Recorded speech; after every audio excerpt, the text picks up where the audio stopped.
I'm tempted to tell you guys. I've never done this before, and I wonder how it's gonna pan out. What if a man from the upper Paleolithic survived until the present day? Maybe he did something right, everybody in the history had done wrong, and lived around 14,000 years. I mean, the more you think about it, anything is possible, right? One century is magic, another century is science. People thought Columbus was a nutcase. Pasteur, Copernicus, Aristarchus long before that. I had a chance to sail with Columbus, only I'm not the adventurous type. See, I always knew that the earth was round, but even at that point, I still thought he was going to fall off an edge someplace.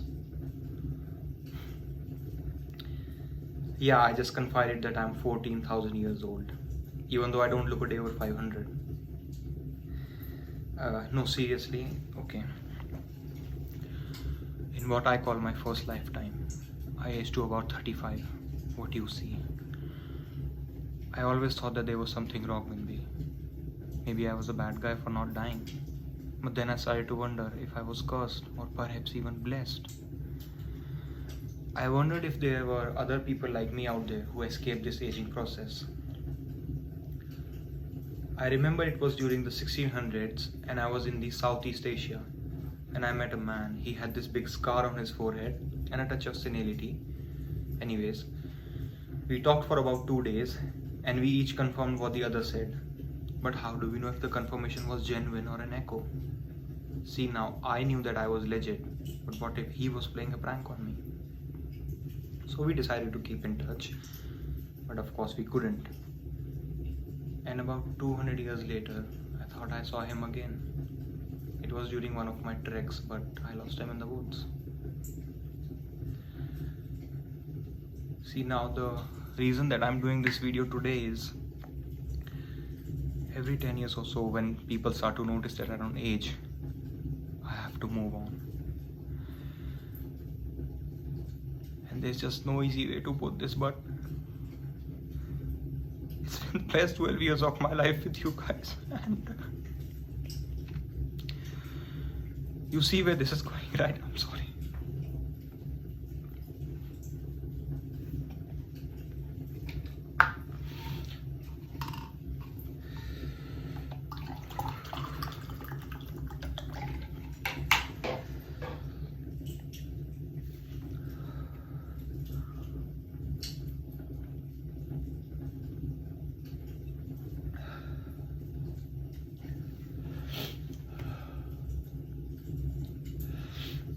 I'm sorry, okay, I just remember something very funny. Okay, so it was during one of my migrations. I even passed on as my own son, and people were like, "Oh, you're John's son." John was an amazing man. You're an engineer too? Nice. Well, it saved a lot of trouble with credentials and references. Yeah, I remember the first years were very cold, so I kept moving east, and I thought it might be a little warmer there. That's when I saw an ocean, the Mediterranean, probably. It was the beginning of Bronze Age, I think it was. Anyways, so I kept following the trade routes from the east, carrying tin and copper, and learning new languages on my way as I went. Everywhere I went, it was creation, myths, new gods, so many, so different. And that's when I started to realize it was all probably a hogwash. So then I was a Sumerian for 2000 years, and then finally a Babylonian under Hammurabi. A great man. I even sailed as a Phoenician for some time. Later I continued east to India, luckily at the time of Gautam Buddha. Most extraordinary man I've ever known. He taught me things that I never even thought about. Now he knew that there was something different about me, but I never told him. I don't follow a known religion, no. Long time ago I did, like most people, but as Laplace said, I have no need of that hypothesis. Anyways, the entire Bible is mostly based on myth, and I'll agree with maybe some basis in historical events. And the mythical overlay is such enormous and not good. The truth is so simple. The New Testament in 100 words or less. Are you ready? Guy met Buddha, likes what he heard, thought about it for a while, say 500 years. So while he went back to the Mediterranean, he became an Etruscan. He then seeped into the Roman Empire, and he did not like what they became, a giant killing machine.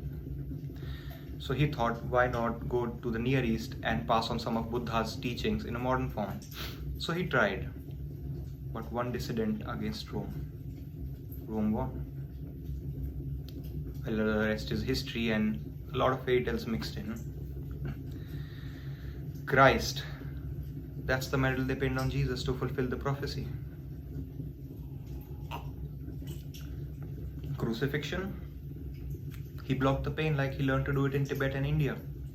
He even learned to slow down his body processes to the point where they were undetectable. Now they thought he was dead, but his followers pulled him from the cross and placed him in a cave where his body started to normalize as he taught it to.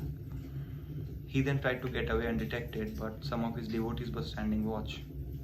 He tried to explain them, but they were enthusiastic. Thus I was resurrected, and I ascended to Central Europe to get as far away as possible. Now I know what you're thinking. I don't scar. Besides, they tied me. But nails and blood, they make a better religious art, doesn't it? The philosophical teachings of Jesus were Buddhism in a Hebrew accent, meaning kindness, tolerance, brotherhood, and love. A ruthless realism acknowledging that life is as it is, on earth, here and now.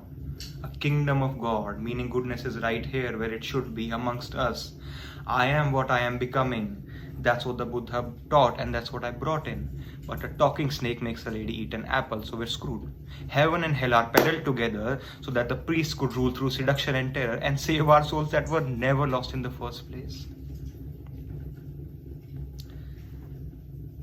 See, I threw a clean pass, but they ran it out of the ballpark. All of this, it makes me question my faith in the future of the race.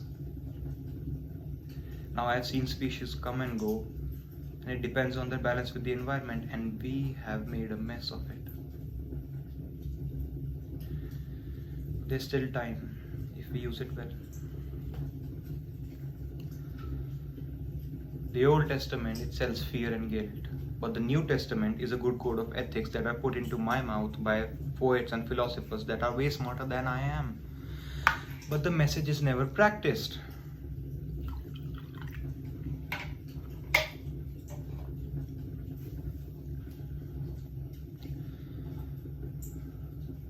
I've always called myself John. I almost always do. But as the tales of my resurrection spread, people started to confuse my name with Hebrew Yochanan. Now my stay on earth was seen as a divine proof of immortality, which led to God is salvation, or Hebrew Yeshua, which in translation of course became my proper name, changing it to late Greek Isus, then to late Latin Isus, and then finally medieval Latin Jesus. Boy, it was a wonder to watch it all happen.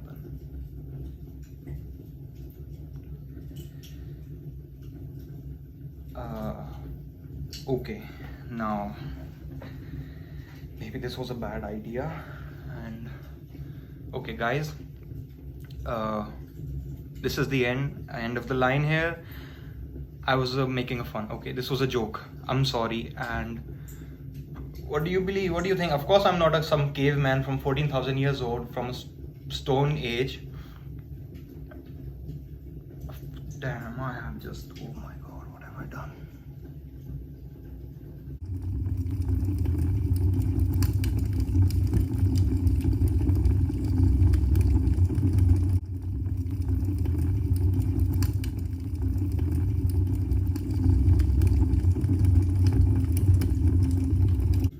Is there a way to delete this thing?